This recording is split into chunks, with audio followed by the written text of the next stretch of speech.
Hey everyone, welcome back. I was searching through my videos today, looking for movies that I might have reviewed or not reviewed. Um, and I am surprised I never reviewed this. I could have sworn I reviewed it for the Halloween edition reviews, but I guess not.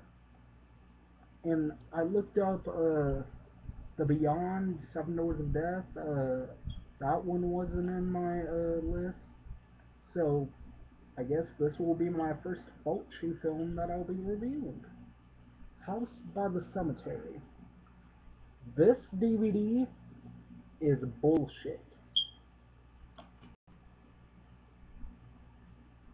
It doesn't say what aspect ratio of widescreen it is. I think it's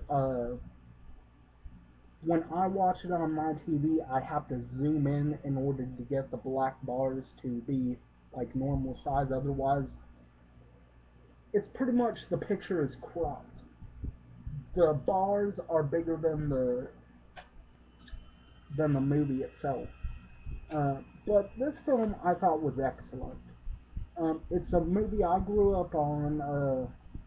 I don't know whether to call this a zombie film or a ghost film because the killer in it you could kind of consider him a zombie, but there's no biting, there's no infectious disease or anything like that. He just kills people in some morbid ways. Um, so what this film is about, it's about this family, the Boyle family, who move into this house so the father can do some research. And he's pretty much an architect. Um, and it turns out this house was home to an evil man by the name of Dr. Freudstein. Um, he's on the back. Tell me that doesn't look scary. When I saw that as a little kid, I had nightmares from that. Especially the eye part, which I'll get to. Um, Pretty much Dr. Freudstein did experiments on living people, and he tried to pretty much create like a superhuman. And what happened was he ended up dying, but somehow or another he came back. And in order to stay alive or stay undead, he has to feed on human body parts. He uses the molecules from the blood in order to keep himself alive. And I thought that was pretty cool. It's a new twist on the zombie thing. Like, oh, I've never heard that before, and I've never heard it since. So I applaud Lucio Fulci for always keeping with the original ideas, but at least keeping with the stuff we love about Lucio Fulci, and that's the zombies. Even if it's a ghost movie, he incorporates zombies in there somewhere. The gore off the hook, I absolutely loved it. Um, it starts off. We've got these two people. They just got done having sex. The girl's buttoning up her shirt, and she ends up hearing a noise. First, she goes downstairs, and then she hears a noise, so she goes back upstairs, and she sees that her lover is dead. And then all of a sudden, you hear her scream, and you see a close up of her eye, and then a knife just pow right in the back of her head, and the knife comes out of the mouth. And I'm like, oh shit. When I was a little kid, I was like, oh crap. When I first saw this, I was blown away because I've never seen anything like it. And I still have never seen anything like it. Yeah, you get the knife in the back of the head nowadays. but you don't get Fulci stuff anymore. I mean, I heard that Fulci's dead, but he'll, if he is dead, he'll still always be remembered through his movies. And if he's still alive, damn, he's got some pretty good health. He's got some pretty good health in him. But he's got an imaginative mind, and the music in this is awesome. That's one thing, one of the many things I've got to give credit to for Fulci's movies. Uh, Let me see if it says the composer on the back here. He's always had the same composer, Walter Rizzati. The guy who did the music for most of Fulci's movies is awesome. Like, I'd love to have a soundtrack of Fulci movies. Like, I want one of Zombie. I want one of Zombie 2. Well, Zombie 3, because Zombie 2 is actually Dawn of the Dead. Um, Zombie Flesh Eaters and Zombie 4. I could be wrong with the titles. Maybe it's just called Zombie 3 and then Zombie Flesh Eaters. But uh, there's just so many great soundtracks out there, and uh, Walter Rizzati, I think, does a great job. And the theme song to this brings chills through my bones. Like, the the hairs on the back of my neck end up standing up every time I hear it, and I'm just like, ugh. That's how a horror film theme is supposed to be. It's supposed to give me chills down my spine.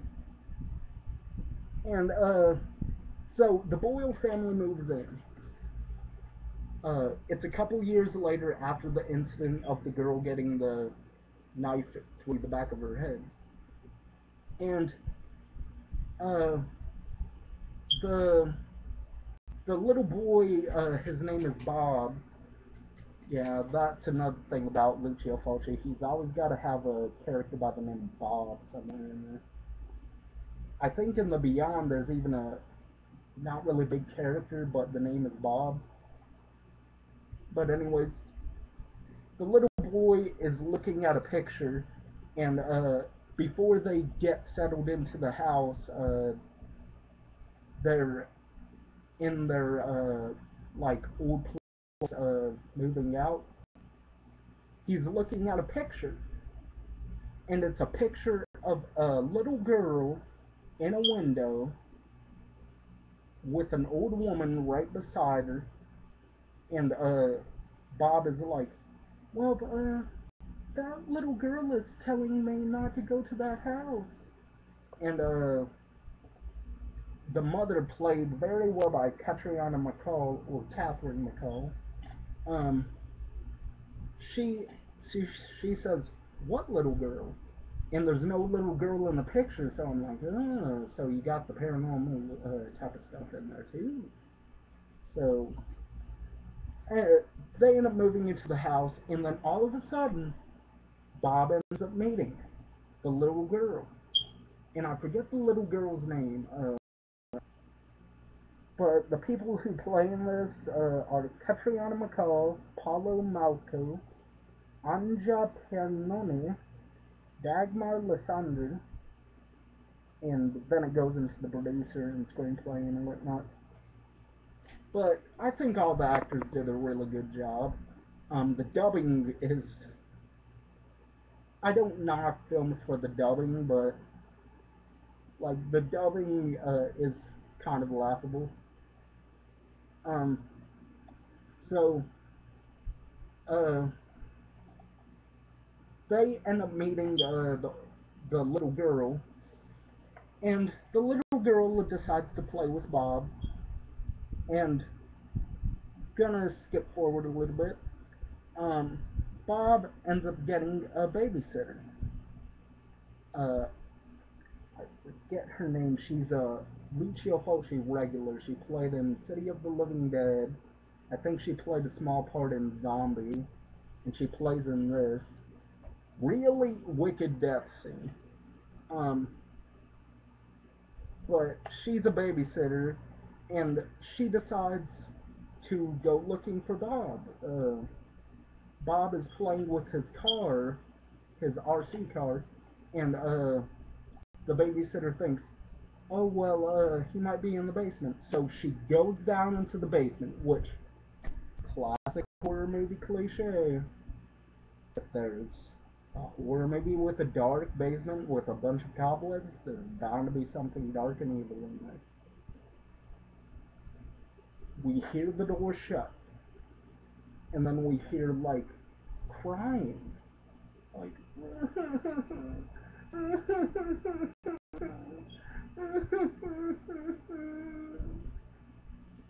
and she's like, Bob, Bob, open the door. And then you just see two yellow eyes. You don't see a face, you don't see lips, you don't see nose, you don't see eyebrows, you don't see nothing. You just see the eyes. And they're just floating, looking right at her. And they're just floating. And then, what ends up happening? Dr. Freudstein appears in all of his amazing gory glory. Ends up walking up to her, walking up the stairs, has a knife in his hand, slashes the neck to the right, slashes it to the left, and slashes it once more, and the head falls down. And there's where you get that great image. And the basement door opens up. The little boy Bob goes downstairs, finds his babysitter, decapitated. And I'm just like, wow. And I think that has some really big. That has some balls to do something like that. Because the little kid looks to be no more than 9 or 10. Uh, so yeah, and we also get this great death. I'm not gonna spoil it, but there's this great death with a real estate agent. Really, really awesome. Um, and slowly but surely you find out why Dr. Freudstein keeps coming back. Apparently, the house was built on his grave. So the house is pretty much an extra gravestone. Like the there's a carpet that's covering up the like here lies yada yada yada. Um, it's got one of those endings. I won't spoil the ending, but it's got a really depressing ending. But then I'm gonna forgive the depressing ending because I just love that amazing song. I would play it, but I don't want to get copyright claims. But Dr. Freudstein to me, he's definitely in my top 10, maybe even top 5 favorite horror movie villains. Like, I know Lucio Fulci's not really into making sequels, but I would have liked to have seen a sequel to House by the Cemetery because Zombie got a sequel. Some people say City of the Living Dead and The Beyond are sequels to each other. Um, I'd like to see House by the Cemetery get a sequel. Like, I'm sure he's bound to have like a grandson who's a movie director, or maybe even the son who's a movie director. I'd like to see them get a shot at making their father or grandfather proud by making maybe a sequel to House by the Cemetery, because I had a lot of fun with this, and yeah, it's flawed, but it is. So yeah. So what do I give House by the Cemetery, Lucio Fulci's amazing horror classic? I'd give it a 10 out of 10. Like, yeah, it's flawed, but like I the positives outweigh the negatives. Um, so yeah, 10 out of 10. Um, Lucio Fulci. I'd like to get the zombie series, but I don't see myself getting them anytime soon because right now I'm going through some things, organizing my room and everything, trying to find out what I can sell and uh, what I can give away and whatnot. But I give the movie 10 out of 10, but the DVD 1 out of 10. This DVD is a piece of shit. The only reason I keep it is because I will watch the movie, but I rarely watch this on an account of I cannot stand the big black bars. I mean, I can understand black bars, it's a given with widescreen because it's got to format the screen and everything. But I think it might be either 4 by 3 or 2 by 16 maybe. It's a letterboxed screen, so it's got the big black bars. Um, I would show it to you, but I really don't want to wait for my PS3 to load a movie. Um, but overall, 10 out of 10. Dr. Freudstein's a badass villain, and he definitely deserves more respect. Um, Sorry I didn't go like in depth with this movie review because I want you all to see it for yourself. Catriona MacColl, I think she's one of the most beautiful actresses uh, from Italy. Yeah, for those younger viewers out there who are saying that today's age is a lot better with horror movies than the 80s and 90s, bullshit. There are some good movies, I will give it that. There are some good movies within this past decade that are pretty good, but I will always come back to the 80s and 90s because that's when I felt that the horror was real. We didn't have all this torture porn, we didn't have found footage off the chain, we didn't have like one paranormal activity after another coming out. We didn't have a whole lot of remakes. Yeah, we had The Blob.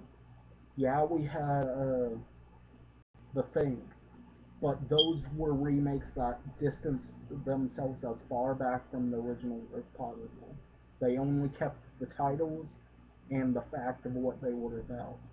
So, today's age,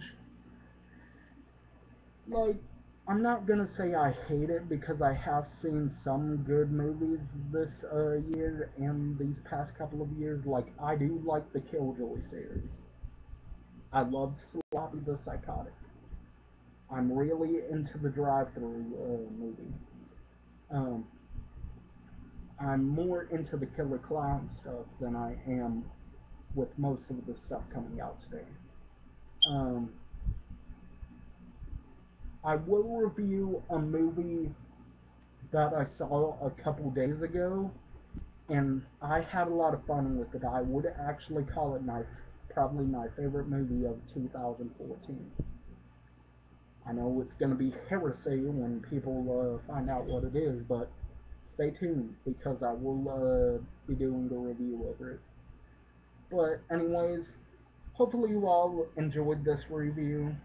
Lucio Fulci is the man, Olaf Edenbach's the man, George A. Romero's the man, and Tom Savini, the man with special effects. Olaf Edenbach with his special effects is awesome. So all I can say is support your indie horror, support and love your zombie films, support and love the classic horror because showing that we still are there for the original horror will maybe spark something in Hollywood and say, you know what? We don't need to make a remake. We can just do our own thing and like maybe make a tribute, but not a remake. Like I want to go to a movie theater, pay my money, maybe get some popcorn and soda or something. Sit down, watch a horror movie.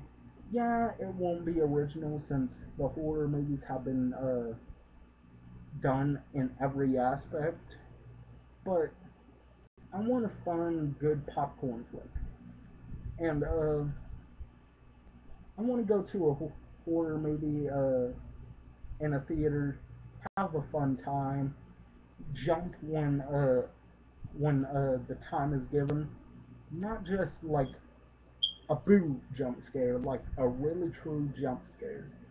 Um, I want a film that's going to make me go out of the theater and say, you know what, they gave it their best shot, and I really enjoyed it. So if it ever comes uh, out for a good price on Blu-ray or DVD, I'll pick it up.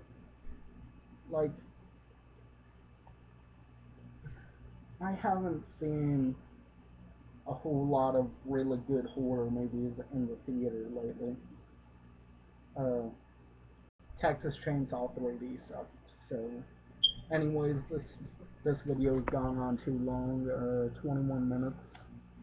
Uh, so, anyways, hopefully you all enjoyed my review of House by the Cemetery, Lucio Fulci's classic. 10 out of 10. Hopefully you all enjoyed it, and check it out. That's all I can say. If you haven't already checked it out, check it out. So, peace.